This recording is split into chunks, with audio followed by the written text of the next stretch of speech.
everyone, welcome to my channel. My name is Mia, otherwise known as Ashen Rose, and today we're getting into the ancient fire festival of Beltane.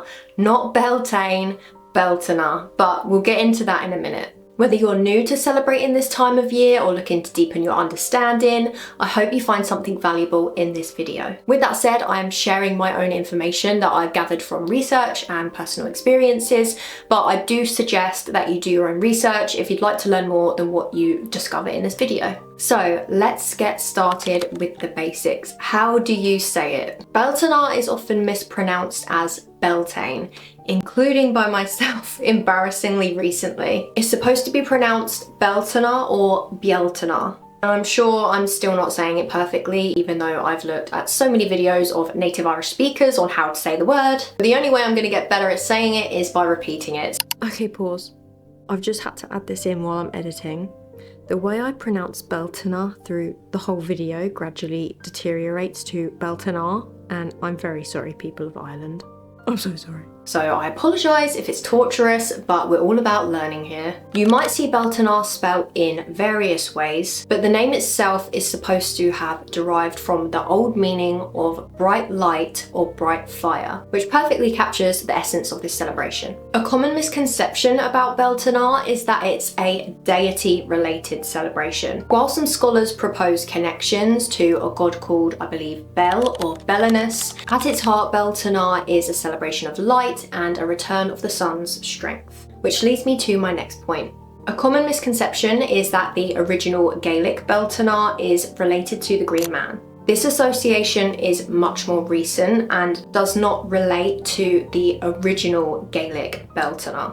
So when is Beltane? Traditionally, it starts on April 30th at sunset and continues until sunset on May 1st. Some people prefer to celebrate on sunrise on May 1st all the way to sunset on May 1st, but the general outline is that it focuses around the sun on May Day. Beltane is one of 4 great Celtic fire festivals, alongside Lunasa, Samhain and Imbolc. If you follow the wheel of the year, Beltane falls between Ostara and Litha, marking the threshold between spring and summer. If you're in the southern hemisphere, you'll begin your celebrations on the 31st of October at sunset, all the way to the 1st of November at sunset. Don't know why that confused me.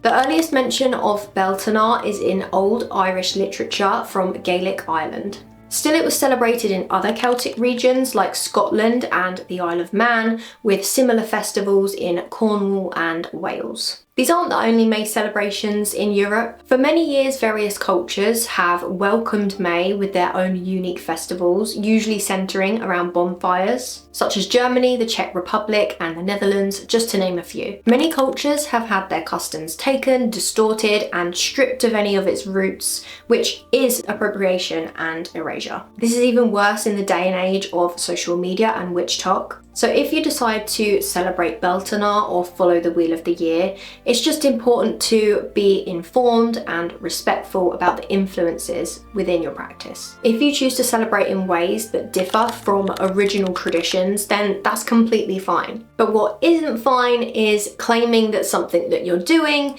is of old ancient Gaelic tradition when it's not. Throughout this video, I'll be sharing traditional and more modern ways to celebrate, as well as ways that are inclusive and accessible for those in the broom closet, those who need low energy rituals, or less physically demanding activities. If you're looking for more authentic, traditional, ancient ways to celebrate, I strongly recommend that you watch Diary of a Ditch Witch's video, which I will link below. It goes into detail about the misconceptions, the proper pronunciation if I'm not getting it quite right, and the original ancient ways to celebrate. Beltane marks the beginning of summer, and as we've mentioned, that would be with big bonfires. But there would also be celebrations of fertility, not just with human reproduction, but the whole environment around us. Baby animals are being born, spring flowers are popping up everywhere, the birds are nesting. It's a really fertile time. As an example, traditionally, people would take their cattle and drive them through flames. I don't know how that would work,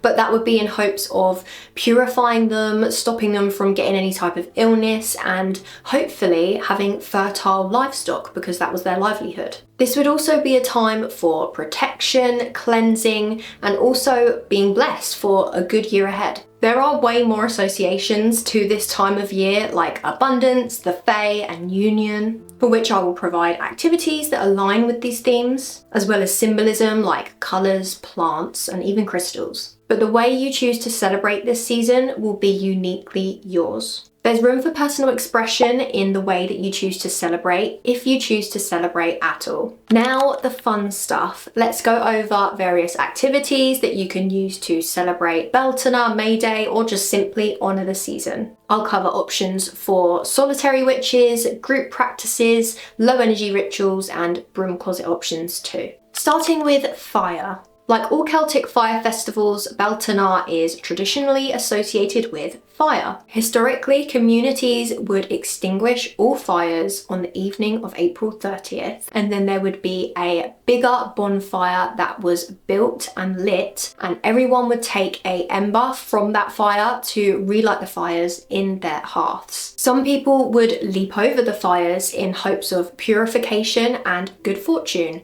and as I mentioned previously, some people would drive their cattle through it in hopes of preventing illness and promote fertility. While this can be difficult to replicate in modern times, there are opportunities for communal bonfires at May Day festivals. But if this is not possible for you, you can bring this element in a variety of ways. You can simply light a candle. It doesn't have to be any particular colour, but if you would like, you can choose corresponding colours with fire, so like red, orange, gold, and things like that. Or you could simply use an LED candle. You could also use a small cauldron with a small controlled flame. And if your living situation permits it, you could have a small bonfire or fire pit in your garden. And if you really can't do any of those, you could simply just play a crackling fire ambience on your TV or device, or even get a private journal and draw with the colours of fire, or draw a mural of a bonfire. You could even simply just have a picture of a bonfire as your screensaver. If you can safely incorporate fire within your celebration, then that is a direct link to that ancient tradition. Not a complete replication, but a nod. If you want to take this experience to the next level, then you could incorporate things like spellwork. You could simply take a bay leaf and write your manifestations on it and throw it into the fire. Or you could do a letting go ritual, or you could just do any spell work that incorporates a cauldron. You could even include just burning herbs that are related to the season in your bonfire. I like to store my old spell remnants from spell jars and such and just put them on a bonfire when I have one. But if you do plan to have a fire, I must emphasize fire safety. Make sure you have something on hand to put the fire out. Never leave a fire unattended or alone to children or pets, and always have good ventilation if you plan to use a mini cauldron or candle indoors. Some Wiccan practitioners like to do the burning of the 9 sacred woods on Beltane. These woods would be gathered from trees that you have developed a relationship with and got consent from. These 9 woods are, and I will have to check this, birch, oak, rowan, willow, hawthorn, hazel, apple, vine, and fir. This can be incorporated into a coven ritual or an individual celebration, and there's a traditional rhyme that goes alongside it, which I will also link below. A low energy version of this could be done with a mini cauldron with small chips of the woods. Or if you're in the broom closet and absolutely cannot do that, then you could simply just research the types of woods, like their properties, and even draw them. I know that in Irish customs it is unlucky to bring hawthorn in the home around the time of Beltane because it's associated with the fae, but I'm not entirely certain on the connotations with burning it. So if you want to incorporate this within your practice, I strongly recommend that you research this, because the last thing you want to do at this time of year is upset the fae. Beltane is the perfect time to reconnect to the natural world, and I for one have been thoroughly enjoying my time in the garden and planting seeds and just being outside. So you can simply go for a walk outdoors, you could cycle or walk to work instead of driving, you could do grounding meditation outside, you could look to see if there are any signs or symbols within nature that are repeating, or any nature spirits that are trying to reach out to you. But if if you really can't do that and you're maybe lucky enough to have a balcony, you could go out there, you could open your windows and invite the fresh air in. And if you don't plan to go outside, there are some ways that you can invite nature inside, like putting spring flowers around your home or greenery, adding some extra plants to your bedroom. You could also work with essential oils or herbal tea blends that are associated with spring or Beltane. You could try pressing flowers, you could watch nature documentaries, or even spending time with a pet could count as connecting with nature. But another very simple and easy way to celebrate is to incorporate symbolism, which can be done through colour, plants and decor. The colours of Beltane to me represent that of the bonfire, so colours like reds, oranges, yellows and gold. But there are other May Day colours like green, blue, red and white. And even spring colours like pinks and purples, and basically any colour of a flower that you see that is out now, that is the colour that you could use. Incorporating these colours into your clothes or your jewellery, even your underwear and your socks, which is super broom closet friendly by the way, your altar or your home decor, it just connects you to the seasonal energy. Even changing your screensaver to one of those colours is a valid celebration if that's all you're able or wish to do. On the same vein as your altar and your home decor, you can decorate your home or your altar with colourful ribbons that are those colours. You can use spring flowers and lots of greenery. Real or fake is absolutely fine. And if you are interested, you can use crystals. You don't have to use crystals, they're not technically traditional, and there's also a lot of ethical and environmental issues related to crystal mining. So you can opt out of using them if you want to. The Irish would have more likely used stones. You could use crystals that match the theme of the celebration or the colours. These could be crystals like citrine, gold, orange calcite, carnelian, rose quartz, red jasper, emerald, or even bloodstone. Like I say, you can put these on your altar, you can decorate your home with them, or you could even carry them around in your pocket. To go slightly in detail with altars, I will put on the screen an example of the types of symbols and things that you can put on your altar. The next May Day custom is going a-maying, and in my research I found two different types of this. The first version is that young people would go into the woods and collect a basket of flowers and forage and then come back on sunrise on May Day, which you could replicate on a nature walk to maybe use as decor or gift mini bouquets to your friends and family, or even to make a flower wreath. But there is a less PG version where young couples would go out to the woods and fields and make love underneath the stars and then come back the following sunrise with a basket of flowers and forage things. In a modern context, you could just simply go camping and foraging. It's completely up to you in regards to what you do with this tradition. Nobody's gonna know what you did before you pick the flowers. With your collected flowers and greenery, you could make a flower crown. You could simply make a flower crown from daisies if you don't want anything too complicated, or simply buy one. If you plan to head to a May Day festival, I can almost guarantee that they will be selling flower crowns there, but it will be more cost effective to do it yourself. There is an old Irish saying that the May Day dew could provide a range of magical properties. For example, if a young woman was to get naked and roll around on the grass, she would be gifted great beauty. It was believed to provide immunity for freckles, wrinkles, sunburn and cracking. It apparently also helped with headaches, sore eyes and skin ailments. To walk barefoot in dew was believed to relieve soreness and foot-related ailments. There is much more to these Irish customs, so if you would like to learn more about them, I will link the details below. But at the very least, dew from May Day morning seems to be very magical and healing to work with. I have tried to find the most efficient way to collecting dew, but if you have any suggestions that are much more easier, please comment them below. So if you go out with a basket on May Day morning, preferably before the sun has fully risen, with a bowl or wide-lipped container and paper towels or rags. Go for a walk in nature and find leaves or plants that still have dew on them, and taking those paper towels or rags, wipe down the leaf and with your container squeeze the rags, and hopefully you should have some May Day dew collected. Fingers crossed.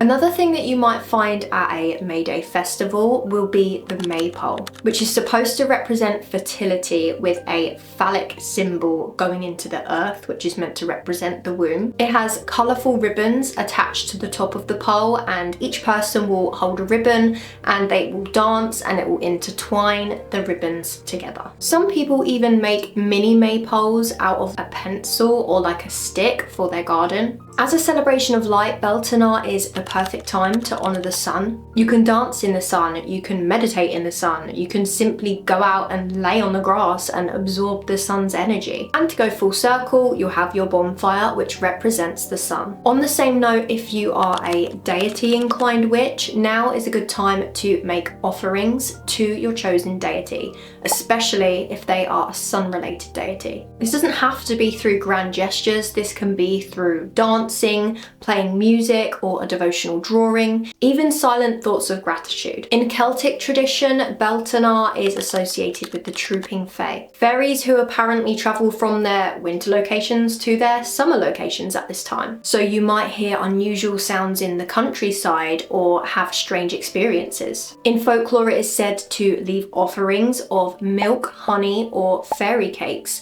but to be respectful and to avoid confrontation. Your safest bet is to not disturb them and leave them alone, particularly for Calan Mai in Celtic Wales. This is a time commonly associated with fairy sightings, visitations, and abductions. It's a great time to place wards, protective charms, and witch bottles around the home. As I've mentioned many times, there are May Day and Beltane festivals happening all over the UK. So if you've never been to one before and you want to get an idea of what the sort of things that you see and experience there is usually live music, performers or dancing. In my hometown, we have Morris dancers and performers that are starting and closing the May Day festival. There may be parades with the Green Man and his bogies and the May Queen. There could also be face painting, flower crowns and workshops, and the possibility to connect with like-minded people. Now, I understand that communal celebrations aren't accessible for everyone, so if you are unable to attend for any reason, you could find connecting with an online community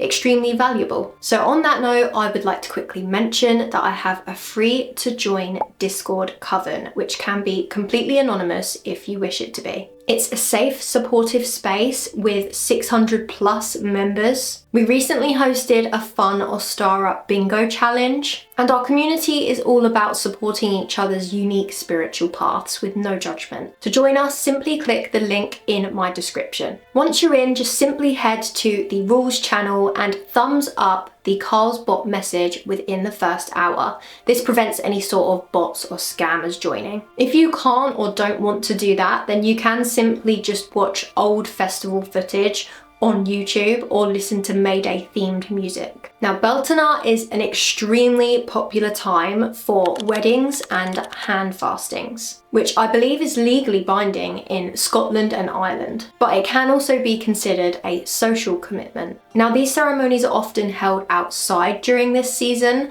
and often involves the couple to hold hands and being bound together with ribbon or cord. With Beltane symbolising fertility, abundance and new beginnings, it makes for a really busy time for weddings and handfastings, so make sure to plan this if you would like to do it. As always with any celebration, I'm going to recommend a feast. The key to a good feast in my eyes is one that reflects the season, and ideally one that has locally grown produce. Because what better way to connect with nature than eat the food that has grown around you? And I know this may not be possible for everyone, but you could go to a local farmer's market or greengrocer. I won't bother sharing the local food that is growing near me because it's going to differ dependent on where you are. But I highly recommend focusing the basis of your feast around these seasonal foods. One staple food that I keep seeing around Beltane is bannocks. This is like an oat cake or bread that is traditionally cooked over fire. I will likely be keeping it simplistic and lazy and just making s'mores over my bonfire and using an oat-based biscuit. So choose whatever works for you. As the veil between the physical and spiritual is said to be thin around Beltane, it can make for an ideal time for divination. And given you could use a bonfire, you could potentially do fire scrying, which could make a 2-in-1 activity. Or you could do wax scrying, water scrying, tarot, oracle, pendulum, runes, tasseomancy, aeromancy, and even dream interpretation or automatic writing. Some practitioners choose to use the powerful energy of Beltane to do spell work,